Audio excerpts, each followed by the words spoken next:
सत साहिब सतगुरुदेव की जय। बंदी छोड़ कबीर साहिब जी की जय। बंदी छोड़ गरीबदास जी महाराज जी की जय। स्वामी राम देवानंद जी गुरु महाराज जी की जय हो।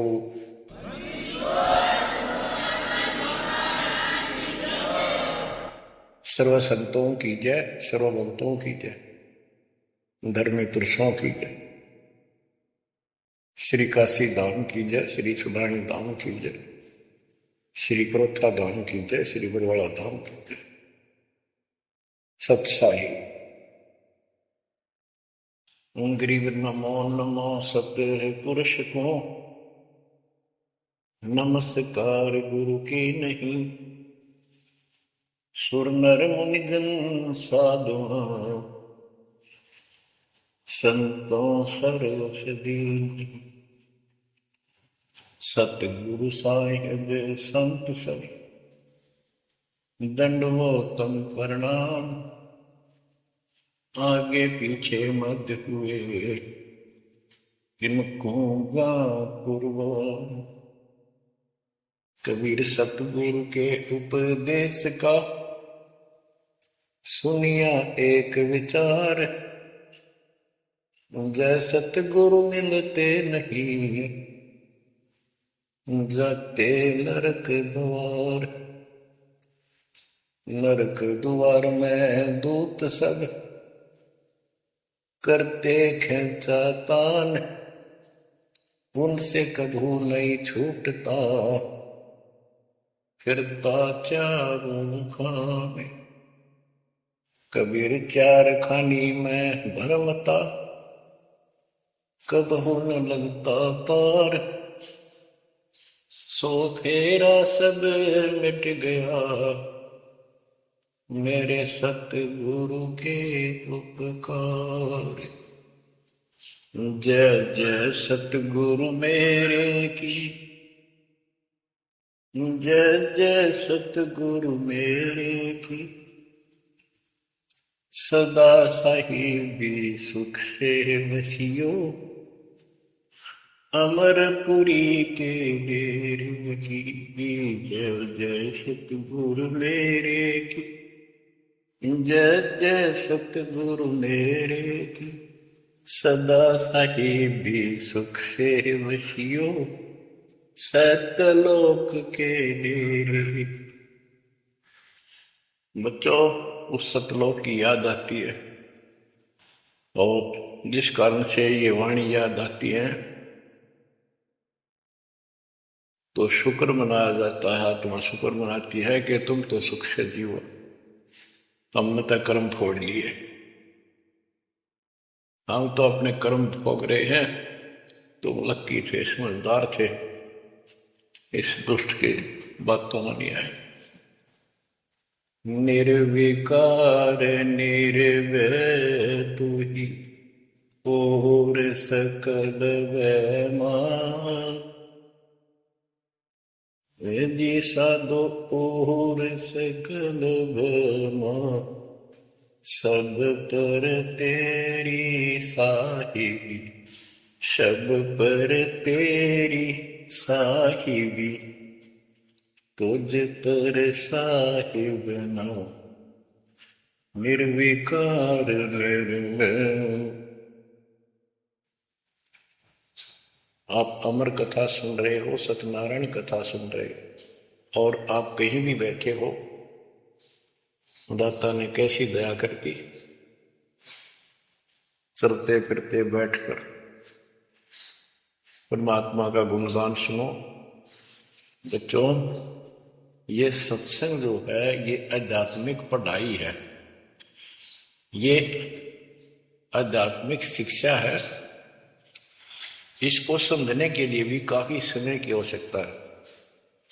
जैसे बच्चे स्कूल जाते हैं, यानी 15-16 वर्ष तक तो वो टोटली फ्री होते हैं। अपनी पढ़ाई करो, ट्यूशन लगवाओ, क्लास में पढ़ो। तो ऐसे करते करते वो विद्वान बन जाते हैं, डॉक्टर बन जाते हैं, इंजीनियर बन जाते हैं और बड़ी बड़ी शिक्षाएं प्राप्त कर लेते हैं। इसी प्रकार आपको ये आध्यात्मिक लेक्चर अटेंड करते रहना चाहिए। संसारिक काम भी करो, शिक्षा ग्रहण भी करो, लेकिन ये शिक्षा साथ जरूर ग्रहण करो। इसके बिना सब व्यर्थ है। वो तो सिर्फ पेट के लिए, रोजी रोटी के लिए जो भी कर्म हम करते हैं सब रोजी रोजगार के लिए होता है, और वो रोजगार हम करते करते नुकसान हो जाता है। सब कुछ करते करते हानि हो जाती है, कोई लाभ नहीं मिलता। इधर कमाते हैं उधर रोग हो जाता है, यहां से कमाया उधर खत्म हो गया। तो परमात्मा के चरणों में आने के बाद, इसकी शरण आ जाने के बाद, तो ये इस तरह के कष्टों को कम कर देगा। परमात्मा की महिमा भी ना सुने, भक्ति ना करें और काम में ज्यादा ध्यान दें, कभी नुकसान ना हो जाए। और वो करते करते हो जाता है, फिर घर के रहते ना गांठ के। इसलिए काम अवश्य करो, पर इसमें नागा ना करो। परमात्मा की महिमा अवश्य सुनो और भक्ति डेली करो, सुबह दोपहर शाम के परमात्मा की स्तुति। आजकल अनपढ़ भी कर सकते हैं, मोबाइल घर घर है, उसमें लगाओ आरती सुबह दोपहर शाम की, आराम से सुनो। काम भी करते रहो, खाना बना रहे हो आरती चल रही है, बहुत बढ़िया, ध्यान आरती में रहेगा। जैसे ड्राइवर गाड़ी चलाते हैं, ड्राइविंग तो बहुत सावधानी का काम होता है, लेकिन उसमें बातें करते रहते हैं, वो चलाता भी रहता है। इसी प्रकार इस समय का ऐसे सदुपयोग करो, सुमन भी करो, गाड़ी भी चलाओ, तो आरती भी लगा लो, उसके अंदर चलते रहो, सुनते रहो। तो परमात्मा ने आपके ऊपर रजा करने में कसर नहीं छोड़ रखी। और अब आप भी चौकस हो जाओ, सतर्क हो जाओ, समर्पित और दृढ़ हो जाओ। बच्चों, अपने को अपने घर का ज्ञान हुआ, अभी तक तो हमारे को अध्यात्म का सिर पैर भी ज्ञान नहीं था। और जब तक बच्चों हमें विश्वास नहीं होता कि परमात्मा कौन है, इसका प्रमाण कहाँ है, कहाँ प्रूफ है, और हमारी आत्मा इस बात को नहीं स्वीकार कर लेती क्या सचमुच यही सत्य है, तब तक हम भक्ति भी करते रहते हैं और आत्मा अस्थिर रहती है, मन अस्थिर रहता है। कोई भी कोई साधना बताता है, हम उसी को करने के लिए तत्पर हो जाते हैं। वो पहले वाली तो छोड़ते नहीं, और भी शुरू कर देते, क्योंकि हमें चाह है परम पिता की। हमें इस बात का एहसास है कि एक शक्ति है जो हमारे दुखों का निवारण करती है, किस्मत से भी अलग देती है। किस्मत में दुख आया, प्रारब्ध में कष्ट हुआ,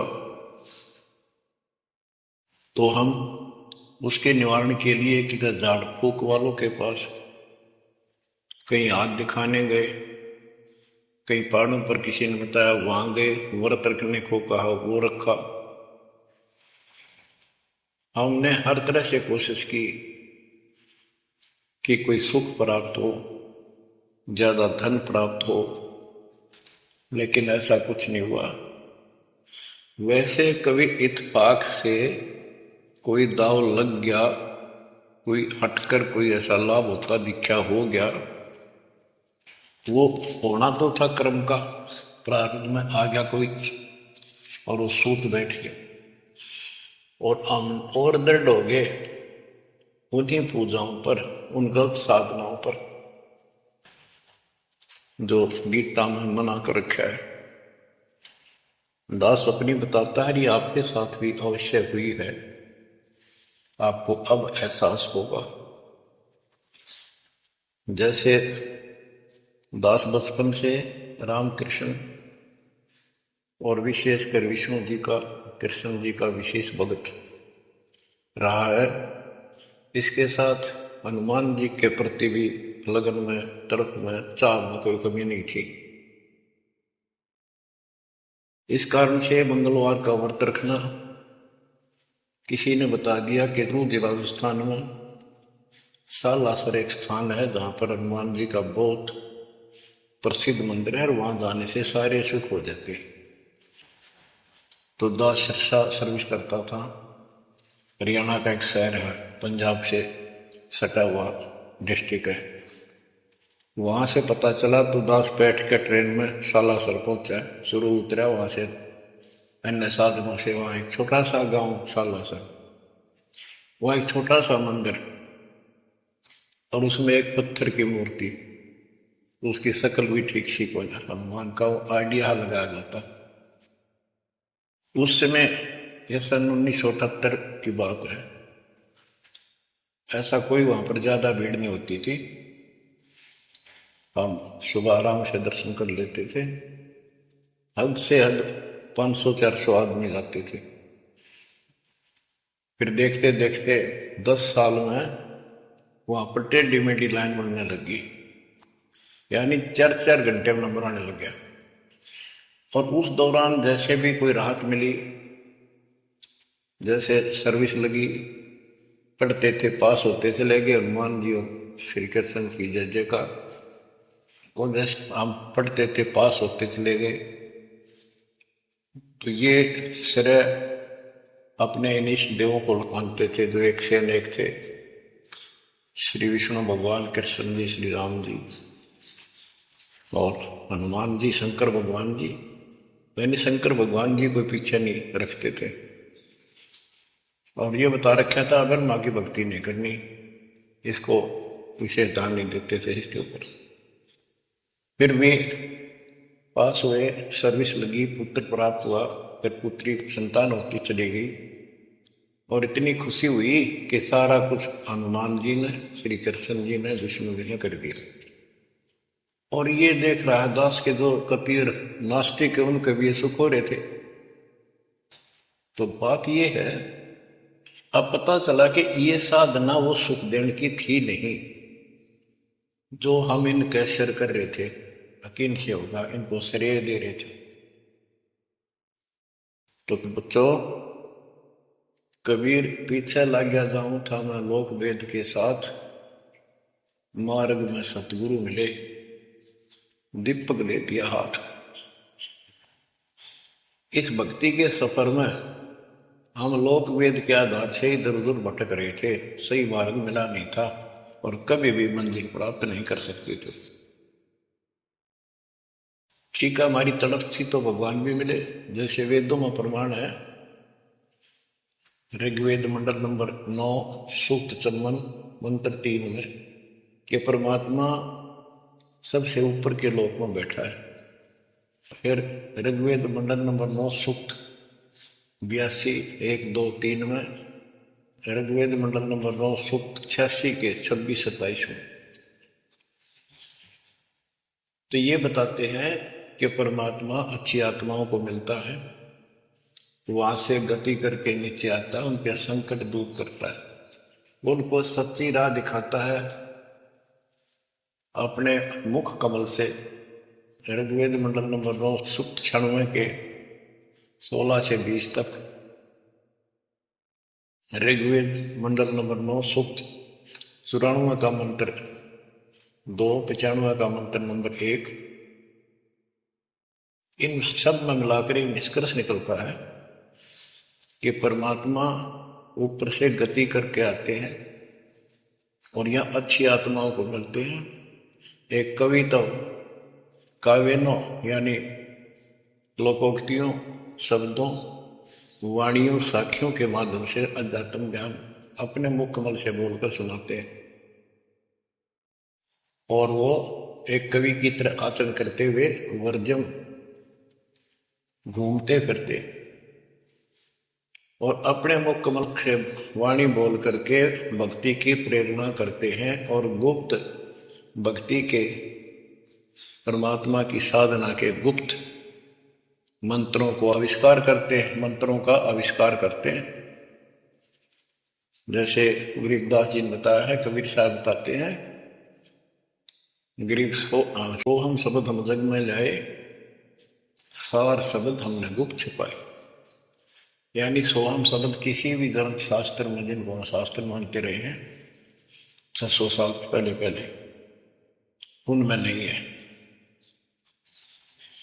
और सोहम नाम का प्रचलन बहुत पहले से चल रहा है, पर इन किताबों में नहीं था।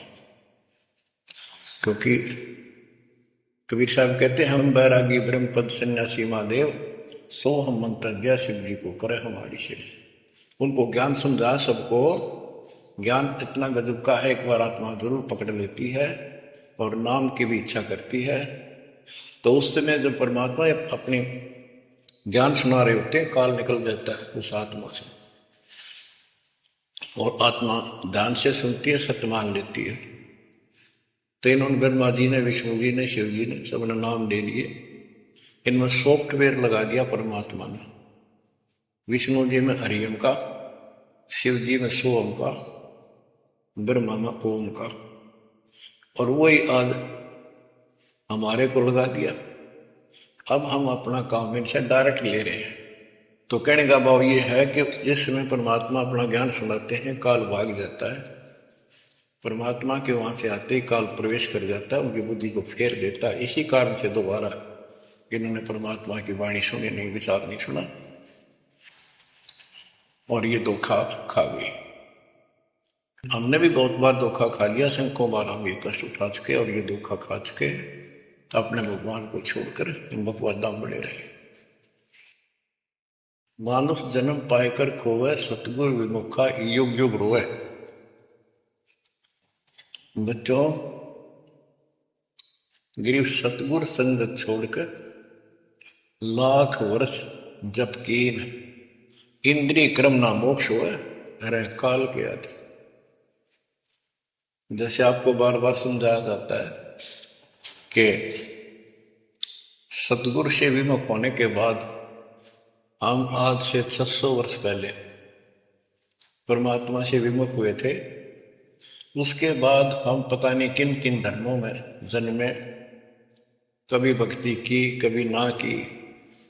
भक्ति करते थे और भक्ति ही नहीं थी, लेकिन मालिक फिर भी हमें उन प्रत्येक मानव शरीर में मिले हैं और सच्ची राह दिखाई है। हमने कुछ दिन की साधना अवश्य की है, फिर छोड़ दी,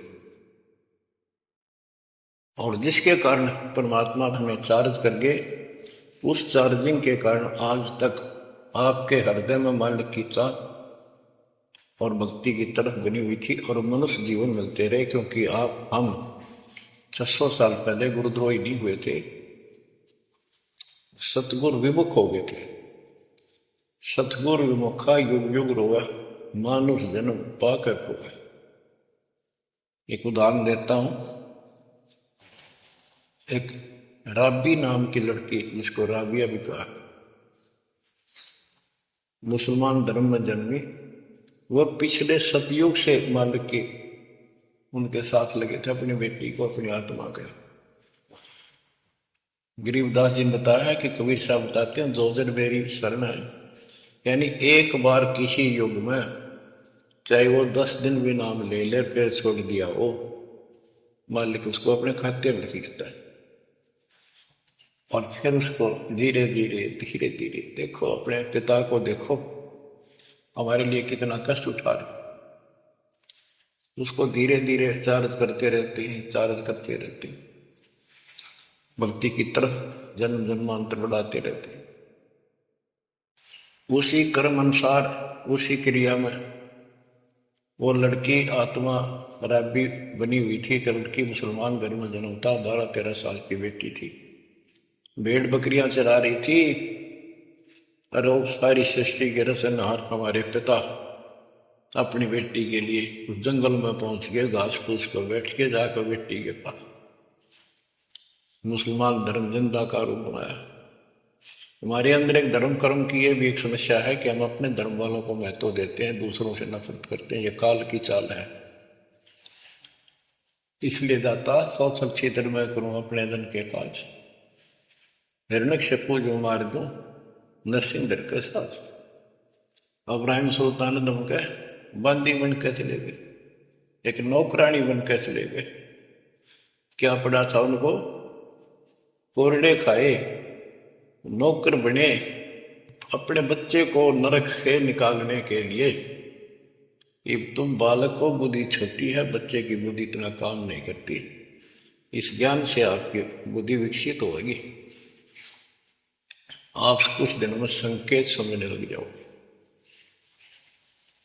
अब जैसे राबी को मालिक ने समझाया,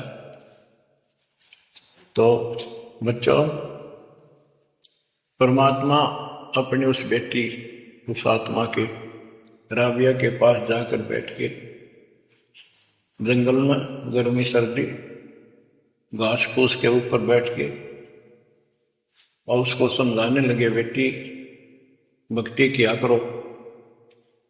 तो बच्ची थी जैसे उस धर्म के अंदर जन्मी थी, उसमें वो साधना बताते थे, उसको कहती थी हम करते हैं, ऐसे करते हैं, नमाज करते हैं, ईद बकरीद मनाते हैं। तो परमात्मा ने उनको काफी समझा, कई दिन लगातार जाते रहे, ये चले जाते फिर आ जाते। अंत में लड़की ने स्वीकार कर लिया, भगवान मुझे वो सच्चा राह बता दो जिससे मोक्ष मिले। परमात्मा ने उनको मंत्र दिए, ये मंत्र दे दिए पांचों, लेकिन ये नहीं बताया किस किस के हैं, क्योंकि इसके बताने की जरूरत भी नहीं है। या तो चाबी है, किसी खजाने की है या कोई और सामान वाले की है, उस ताले के लाओ खुल जाएगा और उसमें वो सामान आपको मिल जाएगा। फिर भी याद होना आवश्यक है कि ये इसमें यूं सामान है, इसमें ये सामान है। तो लड़की ने कुछ दिन मालिक की साधना की, 4 वर्ष। उसके बाद समाज के दबाव में शानी होगी, उसने यहां तक फैसला कर लिया कि ये तो संस्कार बढ़ते चले जाते हैं, शादी ही नहीं कराऊंगी, विवाह नहीं कराऊंगी। उसने निकाह करने से मना कर दिया। माँ बाप ने कोशिश की, लड़की जवान होगी, लेकिन बिल्कुल स्पष्ट शब्दों में कह दिया, मैं विवाह नहीं करूंगी, मैं अल्लाह खुदा को प्राप्त करूंगी। माँ बाप परेशान हो गए कि बच्ची है, इसने तो जिद लगा ली, और इसका जीवन कैसे पार होगा, कैसे पास होगा, तो हो ही नहीं सकता। बच्चों ने कहा, बेटी या तो निकाह कर लेना, दोनों मरेंगे। लड़की ने सोचा, चल माता पिता की हत्या का क्यों सिर पर दोष दूं, आगे अपने पति से बात कर रहे हैं। निकाह हो गया।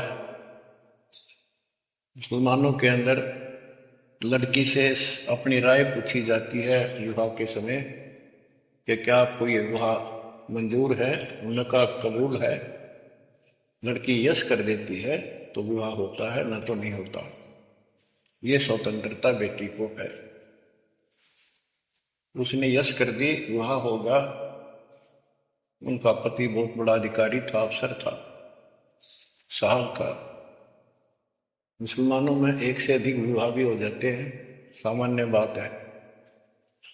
तो उसने यही विचार किया था कि तो शादी और कर लेगा, वहां दबाव बनाऊंगी, ना तो मर जाऊंगी और क्या इलाज है। तो उसने अपने पति से अपना उद्देश्य बता दिया, मैं भक्ति करना चाहती हूँ, मेरी कतई तमन्ना नहीं है कोई शादी और बच्चे पैदा करने की।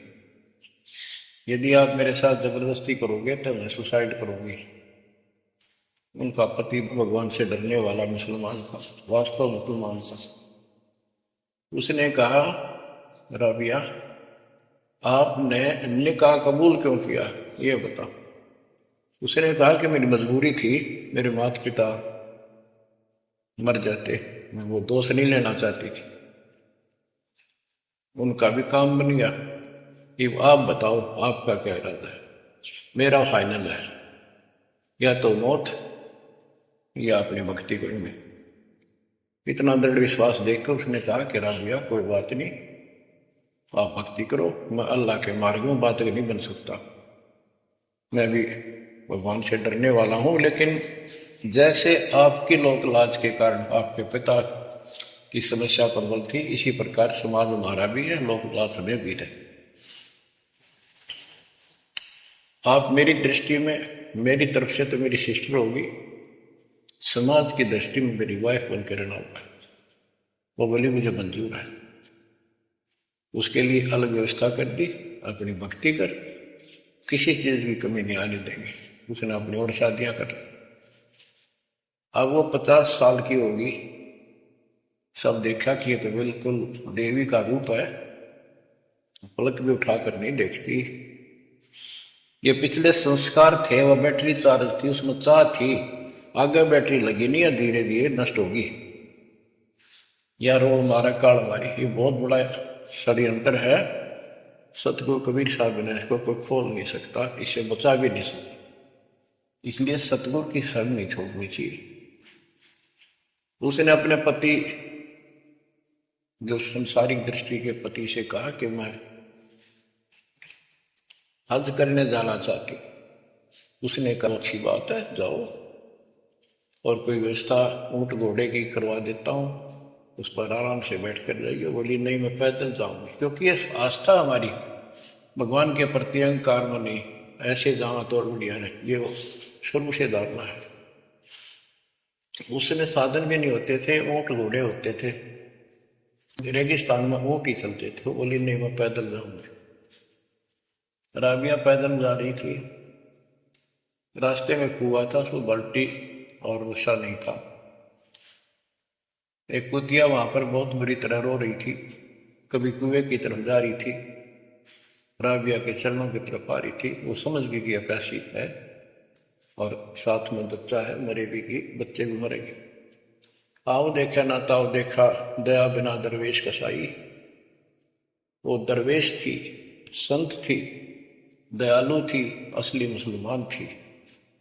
उसने अपने बाल पाड़े सिर के, रस्सी बनाई लंबी, वो 100 फुट नीचे पानी होता था, और फिर अपने कपड़े निकाल कर शरीर के उसके बांध कर नीचे भिगो के बाद टपकाए। निचोड़े एक मटके के टूटे हुए पात्र में कुतिया ने जी भर का पानी पिया, और लड़की ने अपने जो सिर के बाल पाड़े, थोड़ा बहुत खून निकला था, रक्त, ब्लड को साफ किया, कपड़े पहन लिए, मक्का के लिए चलने लगी। वो मंदिर उठ के मक्का कुएं के साथ आकर खड़ा हुआ। लड़की ने तो जाना ही मक्का में था, एकदम प्रवेश कर गई। उधर इब्राहिम सुल्तान अदम की पहले बॉडी में वो आत्मा गई हुई थी, क्योंकि परमात्मा उनको भी प्रेरित करते हुए आ रहे थे। जो इब्राहिम सुल्तान अदम बाद में सम्मान बना, तो जिनको ये ज्ञान हो जाता था, वो अपने धार्मिक मेलों में जरूर जाते थे औरों को समझाने के लिए। तो इब्राहिम सुल्तान अदम वाली आत्मा वहां गई हुई थी, लोगों में चर्चा हुई, वे मक्का गया कहाँ, हद होगी, मंदिर ही नहीं है यहां पर। तब इब्राहिम सुल्तान अदम कहता है, गरीबदास जी बताते हैं, सुल्तान अदम मक्के गया, मक्का नहीं मकान, गया रांड के लेन को कह अदम सुल्तान। लोग बोले रहे क्या बोल रहा था, फिर इतने में वो मक्का वापस आ जाता है। और उसमें से राबिया निकली, राबिया देखी, लोग आकर प्रवेश किया, देखा तो एक राबिया ने एक लड़की, उसने अपना परिचय दिया। पूरे मुसलमान समाज में ये बात फैल गई, चर्चा का विषय बना कि भक्ति हो तो राबी जैसी, भक्ति हो तो राबी जैसी, जिसके लिए मक्का उड़कर चला गया जहाज के समान, एयरप्लेन के समान। तो वह हज के लिए गए हुए व्यक्ति इब्राहिम सुल्तान से बोले, अरे भले आदमी, तो एक देवी को क्या कह रहा था, गया रांड के लेने को, नो कह तुम सुल्तान, एक नकमी आत्मा को यो मक्का लेने गया है। तेरा तो भाई दिमाग खराब हो गया, ऐसी देवी के बारे में ऐसे शब्द बोले, तुझे पाप लगेगा, दोजख में जाएगा। तब उसने उनको बताया, ये कभी आत्मा इसके लिए आए थे, इसको वहां मिले थे ऐसे ऐसे, और इसने वो सत भक्ति छोड़ दी, क्योंकि परमात्मा साधु रूप में कहीं प्रकट हो जाते हैं, ये उनका एक नियम है, अच्छी आत्माओं को मिलते रहते। इब्राहिम सुल्तान वाली आत्मा को बताया था कि ऐसे एक राघवी नाम की बेटी है, उसको भी मैंने ज्ञान दिया, पर नालायक ने वह भक्ति छोड़ दी, दुख पाल दी। तो उसने बताया कि इसको सत भक्ति मिली थी, जड़े डोना ही है यार, उस पिछली साधना के कारण ये सब कुछ हो रहा है। परंतु उन लोगों के आवन में कहाँ समाने वाली थी यह बात, तो अक्षरों में। उस जीवन को पूरा करके वो लड़की, वो आत्मा अगले जन्म में बांसुरी नाम की लड़की बनी, जन्म हुआ। धार्मिक शब्द सुनाया करती थी, बड़ी परमर्थ की प्रेरणा थी, उसमें भी अनमैल रही। और यहां तक विचार कर लिया कि ये सुना है मक्के में जो मरता है वो सीधा जन्नत में जाता है, स्वर्ग में। तो इससे बड़ी अवसर कहाँ मिलेगा, वरदोस्ता होगी। मक्के में अपनी गर्दन काट दी और चढ़ा दी, सब जगह यह चर्चा होगी, भाई बांसुरी तो जन्नत में जाएगी, सिद्ध दरवाजे खुले। अब बताओ, वो तो लोकवेद था, तत्व ज्ञान क्या कहता। उसके बाद वो लड़की अगले जन्म में फिर लड़की रूप में जन्मी, युवा होकर वैश्या का जीवन दिया, सारा जीवन गंदे कर्म करो, एक भी अच्छी सोच नहीं, छोड़ दिए कर्म काल ने। मानुष जन्म पाएकर खोवे, सतगुण विमुखा युग युग रो। वो फिर मर गई उस गंदे जीवन को भोग पाप इकट्ठे करके ढेर लाख। उस 3-4 साल की साधना से उसको मनुष्य शरीर मिलते रहे। उस दौरान परमात्मा ने कोशिश की, लेकिन वो रंग में रंग चुकी थी। बांसुरी वाले में खुद गायक बन गई, लोग प्रशंसक हो गए, बड़े बड़ी अल्लाह का ज्ञान सुनाती है। और वैसा बनने के बाद उसी कर्म वैसे फूट लिए, अच्छे बात समझ नहीं आई। वो फिर मृत्यु को प्राप्त हुई, वैसा का जीवन, गणका का जीवन वो कर, फिर वो शेख तकी नाम के एक धार्मिक मुसलमान पीर के घर जन्म लिया बेटी के रूप। 11 वर्ष की 12 वर्ष की आयु पूरी करके वो मर गई, समय संस्कार पूरा हुआ। परमात्मा कहते हैं 100 साल छिदर मैं करूं अपने जन के काज, उस आत्मा को फिर अपने चरणों में लेना था, अपनी प्यारी आत्मा। जो जन मेरी शरण है ताका हूं मैं दास, केल के लाग्या करूं जब तक धरती आकाश। तो कारण बनाया, शेख तकी के मन में ये धारणा पैदा की कि राजा सिकंदर लोदी से, जो उसका धार्मिक पीर था शेख तकी, उसने कहा कि आप कहते हो इसने, कबीर ने रामानंद जी को जीवित कर दिया, गर्दन काट दी थी आप, और आपका जलन का रोग ठीक कर दिया, कमाल जिंदा कर दिया। वो तो वैसे उसमें सदमे में था, वो ऐसे वैसे हो जाता, इत्तेफाक उसको जीवित होना था, इसका कबीर का नाम बन गया। जब जानू मैं इसको, मेरी बेटी को जिंदा कर देगा, कब्र में दबी हुई है, 15-20 दिन हो गए। तो कबीर साहब से कहा गया, कबीर साहब ने कहा कि आसपास के लोगों को बता दो कि आ जाओ, एक कमाल होगा। उस शेख तकीर ने ढिढोरा पिटवा दिया कि इसकी बेइज्जती हो तो छक्का हुआ, मूर्ख बना रहा। उधर कबीर साहब ने कह दिया कि भाई खूब बुला लो, आसपास जितने बुला सकते हो, सबके सामने देखते हैं परमात्मा की क्या रजा होती है। हजारों व्यक्तियों के सामने कबीर साहब ने कहा एक शेख तकी की बेटी जीवित हो जा। कब्र फुलवा दी, उसमें 100 पड़ा था। कहा एक शेख तकी की बेटी जीवित हो जा, लड़के नहीं जीवित हुई। फिर दोबारा कहा, फिर भी जीवित नहीं हुई।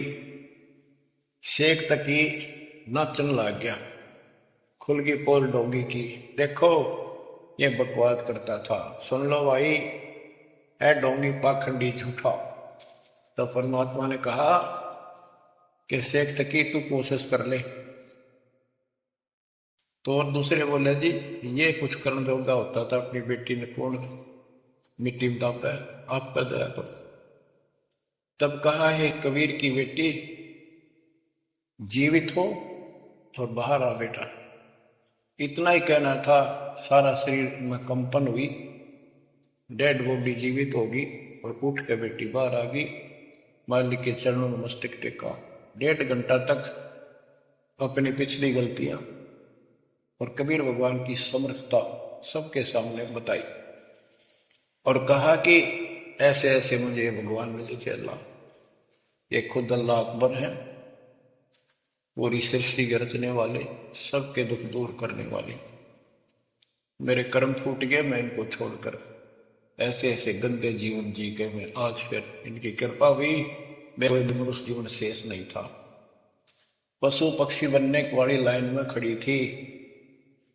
ये परमात्मा वहां पहुंचे और धर्मराज के दरबार से मैं मुझे पेश किया, वहां से मेरे कागज निकाल दिए और मुझे साथ लेकर यहाँ के छोड़ा है।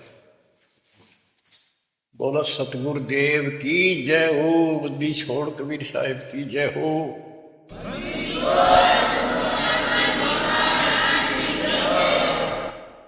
तो उसने कहा बेटी जा अपने पिता के साथ। कबीर साहब ने कहा शेख तकी के साथ। तो बेटी बोली मुझे अपना पिता मिल गया, अपना मालिक मिल गया, इस कर मेरा संस्कार इतना ही था। आप मेरे पिता हो, सारी सृष्टि के मालिक हो, मैं तो आपके साथ रहूं। अपने गुरु के मैं संग संग होली, अपने गुरु के मैं संग संग होली।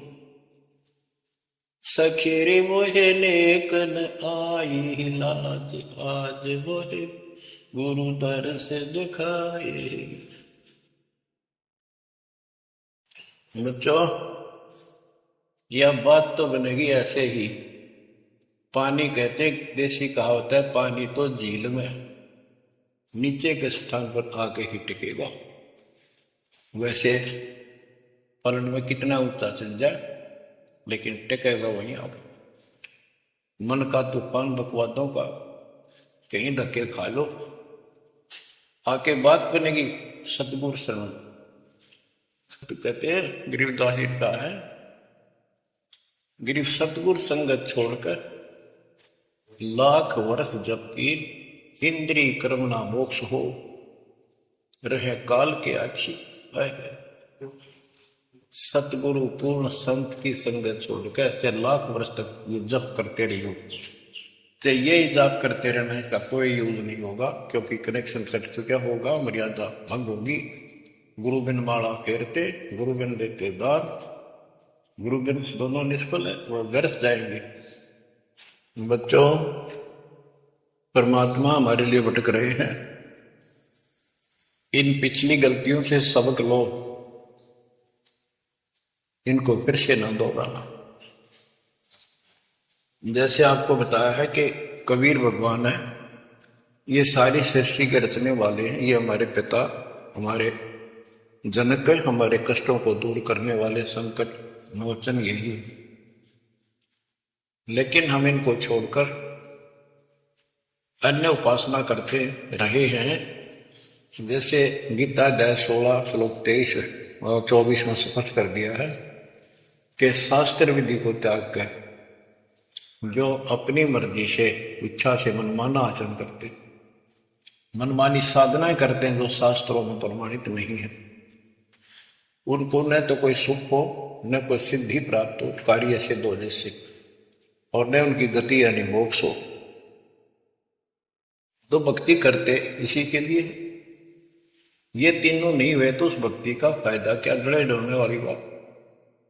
तो बच्चों आपको बताया, सभी वेदों और ग्रंथों से सिद्ध कर दिया कि कबीर भगवान है। वेदों को तो पूरा विश्व मानता है और हिंदू समाज तो इस पे कुर्बान है। उसके बाद दूसरा नंबर गीता, वेदों से भी प्रथम आ चुकी है वर्तमान में, क्योंकि इसमें ज्ञान बिल्कुल संक्षिप्त में और बहुत तिरपाई सीरीज में। तो इसलिए इनमें सबसे आपको प्रमाणित कर दिया कि कौन सी भक्ति करनी है, कौन सी ना करनी है। गीता अध्याय श्लोक 23 में तो 16 की 23 में तो बता ही दिया कि शास्त्र विधि को त्याग कर मैं अनाचरण करता हूं, को कोई यूज नहीं। 24 में कहा कि इससे तेरे लिए अर्जुन शास्त्र ही प्रमाण है, कर्तव्य जो साधना करने योग्य है और अकर्तव्य है जो ना करने वाली है, इन्हीं के आधार से करो। गीता अध्याय 9 श्लोक 25 में कहा कि भूत पूजने वाले भूतों को प्राप्त होंगे, पितर पूजने वाले पितरों को प्राप्त होंगे, देवताओं की भक्ति करने वाले देवताओं को प्राप्त होंगे, और मेरी भक्ति करने वाला मुझे प्राप्त होगा। अपनी साधना का पूरी गीता में 8वें अध्याय के 13वें श्लोक में एक मंत्र बताया है, ओम इति एक अक्षर, ओम इति एक अक्षर व्यवहारण माम मम ब्रह्म अनुसमण। ओम इति एक अक्षर मम मम ब्रह्म यह प्रयाति तजन देव से याति ब्रह्मा। मुझ ब्रह्म का केवल एक ही मंत्र है जिसका जाप करना अंतिम शास्त्र जो इसकी साधना करता है वो मेरे से इस ओम से प्राप्त होने वाली गति को प्राप्त होता है। वो गति कौन सी है, इसके लिए आपको, क्योंकि ये एक लेक्चर है, पीरियड है जो दास आपको दे रहा है, और इसमें टीचर पहले दिन से लेकर 1 साल तक यह पढ़ावा है, तब जाकर के बच्चों के दिल में स्वभावत है 100 बार पढ़ा ले तो भी पढ़नी पड़ती है, तभी उसके ऊपर विश्वास होता जाता है, वो हृदय में जम जाती है।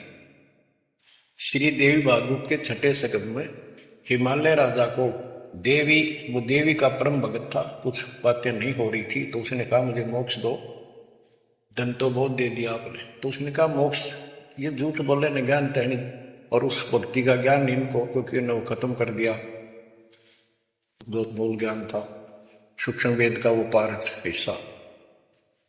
तो इसने कहा कि ओम का जाप कर, राजा हिमालय से श्री देवी ने कहा, दुर्गा ने, ओम का जाप कर और सब बात छोड़ दे, वो ब्रह्म दिव्य आकाश रूपी ब्रह्म लोक में रहता, उस ब्रह्म को प्राप्त हो जाओगे, तुम्हारा कल्याण हो।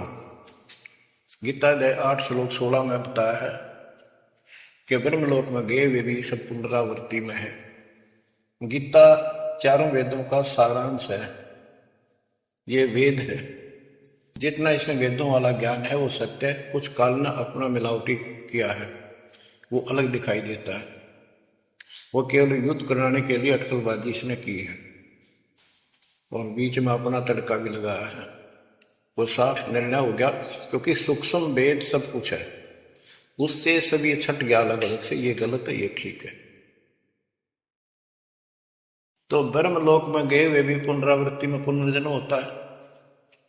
गीता अध्याय 4 श्लोक 5 में इसने स्पष्ट कर दिया, तेरे मेरे बहुत जन्म हो चुके हैं, तू नहीं जानता। गीता अध्याय 2 श्लोक 12 में यही 10 के 2 में बताया कि मेरी उत्पत्ति तो हुई है, लेकिन ये ऋषि देवता नहीं जानते, क्योंकि ये मेरे से उत्पन्न हुए। फिर उस ज्ञान को, जैसे जहां से शुरुआत हुई थी कि परमात्मा सतलोक से सबसे ऊपर के लोक में रहता, वहां से चलकर गति करके आता है, अपना सच्चा जातम ज्ञान खुद बोलकर बताता है। गीता अध्याय 4 श्लोक 32 में ये कोड वर्डों में है गीता ज्यादातर, उसमें बताया कि जो ज्ञान ब्रह्मणे मुखे सचिदानंद घन ब्रह्म ने अपने मुख कमल से बोली वाणी में बोला है, उस वाणी में संपूर्ण विस्तार के साथ लिखा है, उससे ये पूर्ण मोक्ष हुआ, फिर कभी जन्म मरण नहीं होता। उसके बारे में 4थे अध्याय के 34वें श्लोक में कहा है कि उस ज्ञान को तत्वदर्शी संतों के पास जाकर समझ, उनको दंडवत प्रणाम करने से, कपट छोड़कर उनकी सेवा करने से वो तत्वदर्शी संत जो तत्व ज्ञान का उपदेश करेंगे। गीता अध्याय 15 श्लोक 1 में स्पष्ट कर दिया है, जो इस उल्टे लटके हुए संसार रूपी वृक्ष की के सभी विभाग का नारा नारा ज्ञान बता देता है। सभी विभागों का पार्षद सवेदवित वो वेद के तात्पर्य को जानने वाला है। गीता अध्याय 15 श्लोक 4 में कहा है कि उस तत्व ज्ञान के प्राप्त होने के पश्चात उस तत्व ज्ञान रूपी शस्त्र से इस अज्ञान को काट कर, यानी तत्व ज्ञान को ठीक से समझकर उसके पश्चात परमेश्वर के उस परम पद की खोज करनी चाहिए। जा जाने के बाद साधक फिर लौटकर संसार में कभी नहीं आते और उसी की भक्ति करो जिसने सारे संसार रूपी वृक्ष को बनाया है, सृष्टि रची है। बच्चों, ये है वो तत्व ज्ञान, ये है वो मूल ज्ञान, सार ज्ञान निष्कर्ष निकाल के रख दिया गया है। अब गीता बोलने वाले ने कहा है कि उस तत्व ज्ञान के अंदर सब कुछ निष्कर्ष है, उसको समझो। यही कुरान शरीफ के अंदर, कुरान मजीद के अंदर सूरत फुरकानी 25 आयत 52 से 59 में यही स्पष्ट किया है। वो कबीर नाम का परमात्मा है जिसने सारी सृष्टि रची, जिसने सब आपको संतान माता पिता का रूप दिया, सबके कर्मों को वो काटने वाला है, सबके कर्मों को ठीक से जानता है। 6 दिन में सृष्टि रच के जो 7वें दिन तक प्रजा विराजा, उसकी खबर किसी बाखबर से पूछो। गरीबदास जी कहते वेद कतेब एक है भाई, और वेद कतेब का ज्ञान है दूर, वो संतों का मार्ग दूर। ये अधूरा ज्ञान है, जब इसमें स्पष्ट है ही नहीं, जब ये कह दिया कोई और बताओगा तो वो और अब आपके सामने है, आपको प्राप्त हो चुका है। अब भी बच्चों नहीं समझोगे तो कौन सी विधि अपनाएं जो आपकी आंखें खोले। कबीर द्वार धनी के पड़ा रहे, धक्के धनी के खावे, 100 काल जो ही पर द्वार छोड़ नहीं जाए। अब आपने इतना करना है, इस ज्ञान को समझकर मालिक से दूर ना होना, सतगुरु विमुखा मत हो जाना। इसमें आपको अच्छा लगे चाहे कोई कष्ट लगे, वो कष्ट भी गॉड गिफ्ट होगी। हो सकता पता नहीं कौन सा पाठ सा कष्ट आपका हल्के में चल रहा हो, पर जल्दी ना करा करो। और तो धरती पर कहीं जा रही हो तुम्हें कभी राहत नहीं मिलेगी। तो बच्चों, मानत ना मन मोरा साधो, मानत ना मन मोरा रे, बार बार मैं ये समझाऊं जग में जीवन थोड़ा रे, बार बार मैं ये समझाऊं जग में जीवन थोड़ा। दुविधा दुर्मति चतुराई में जन्म गया नर तोरा रे, अब भी आने में लो सत्संग में, करो गुरु ज्ञान पर गौरा रे। अब भी आने में लो सत्संग में, करो गुरु ज्ञान पर गौरा रे। शरण पड़े को गुरु संभाले, जाने का बालक भोला रे। कहे कबीर तुम चल चित राखो, जो सुई में डोराए। कहे कबीर तुम चल चित राखो, जो सुई में डोरा रे। मानत ना मन मोरा साधो, मानत ना मन मोरा रे, बार बार मैं ये समझाऊं जग में जीवन थोड़ा। बच्चों, जैसे धागा सुई में चिपका रहता है, ऐसे लटके रहियो परमात्मा के दास के चरणों, मोक्ष मिलेगा सत्साहिब। सत्साहिब।